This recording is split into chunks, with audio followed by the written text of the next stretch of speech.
महाभारता पांडवों का उदय season 2 episode 5। Panchal में संदेह अब खत्म हो चुका था। राजा द्रुपद अब समझ चुके थे, जो ब्राह्मण दिख रहे थे वो ब्राह्मण नहीं थे, वो थे पांडव, पांडु के पुत्र, जिंदा। कुछ पल के लिए सभा में सन्नाटा छा गया। उलझन का नहीं, एहसास का सन्नाटा। वही अग्नि जिसने द्रौपदी को जन्म दिया था, आज अपना उद्देश्य दिखा रही थी। धृष्टद्युम्न अपने पिता के पास खड़ा था, अग्नि से जन्मा एक उद्देश्य के लिए जो अब सामने आने लगा था। मैंने उन्हें देखा, उसने कहा, उनकी ताकत, उनकी कला। कोई ब्राह्मण ऐसे नहीं लड़ता। और वो स्त्री, वो रुक गया।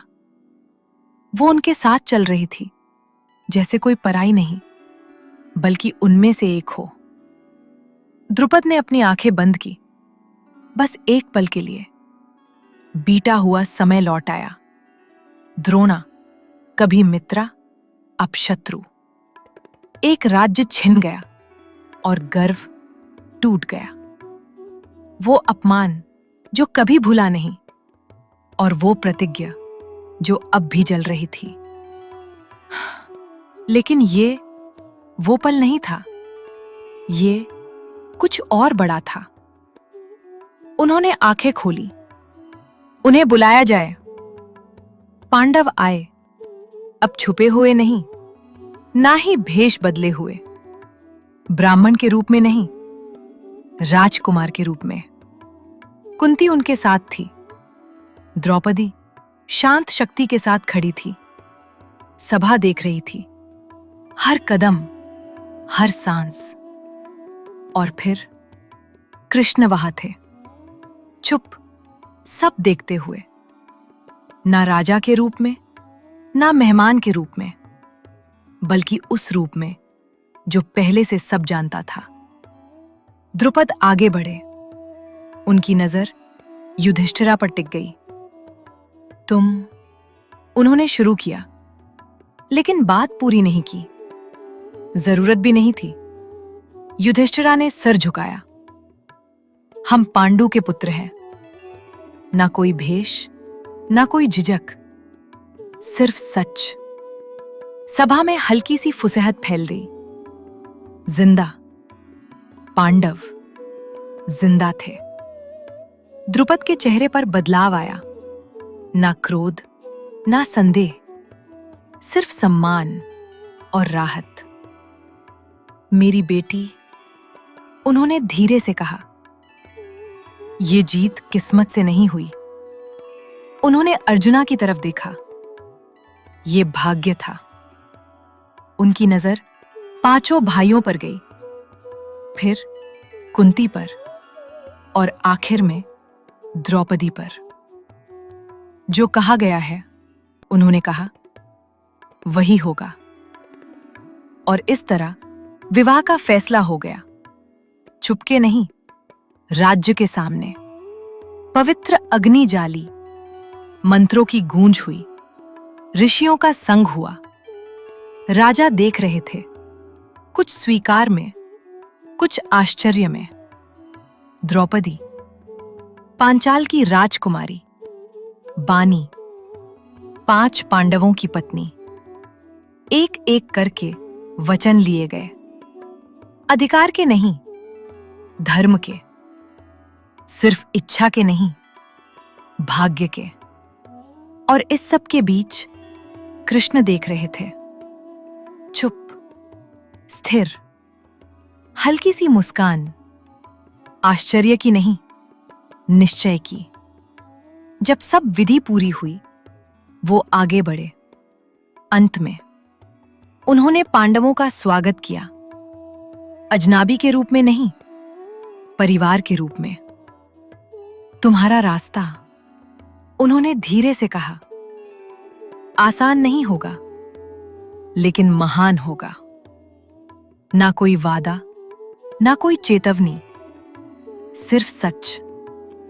उस पल में एक संबंध बना, ना राज्यों का, ना शक्ति का, पर भाग्य का।